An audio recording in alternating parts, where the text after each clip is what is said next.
Alors, Electron, Maestro, Visa, Mastercard. Mais il faut quoi comme carte pour aller au Canada? Hey, salut à toi, j'espère que tu vas bien. Moi de mon côté, ça roule. Alors, avant de commencer, pense à t'abonner si ce n'est pas déjà fait. Active la petite cloche pour être notifié de la sortie d'une nouvelle vidéo. Si tu croules sous les abonnements, t'inquiète pas, tu vas dans la description de la vidéo, tu vas sur le lien où il y a marqué infolettre et tu rentres simplement ton adresse email et moi je t'enverrai un email à chaque fois que je sors une nouvelle vidéo. Donc voilà. Alors aujourd'hui, on va voir quelle est la meilleure carte bancaire à utiliser au Canada. Alors tout d'abord, on va les énumérer. Il faut savoir que dans le fight carte bancaire, il existe uniquement deux grands acteurs, Mastercard et Visa. Mais en dessous, vous avez une sous-catégorie. Vous avez par exemple pour Mastercard, vous avez la Mastercard classique et vous avez la Maestro. Pour Visa, vous avez la Visa ou la Visa Electron. Alors pour ce qui est Visa Electron et les cartes Maestro, ce sont les cartes qui normalement sont données aux personnes entre guillemets à risque. C'est-à-dire des personnes qui ont régulièrement des découvertes, qui ont eu des problèmes peut-être par le passé, ce genre de choses. Donc si vous avez déjà une carte de ce genre et que vous n'avez jamais eu de problème, allez voir votre banquier et demandez à avoir une vraie carte bancaire.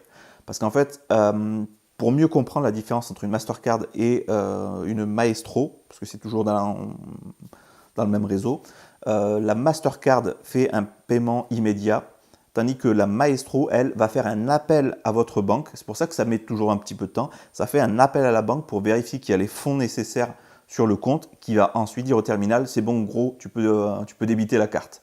Mais sinon, c'est un très gros problème parce qu'aux États-Unis, au Canada et même dans d'autres pays, ça ne fonctionne pas justement ce type de carte. Donc c'est vraiment très important.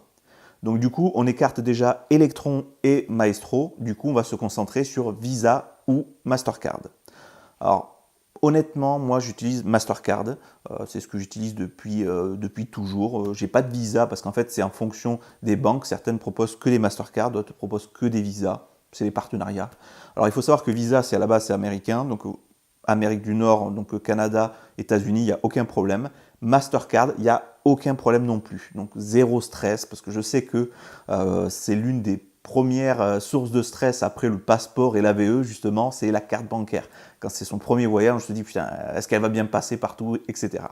Donc d'ailleurs, je vous renvoie, si ce n'est pas déjà fait, alors je ne sais plus si c'est à gauche ou à droite, vous remettrez une petite notification pour aller voir la vidéo justement sur comment obtenir des dollars canadiens avant de partir en vacances. Ça, c'est très important d'avoir un minimum de cash pour partir.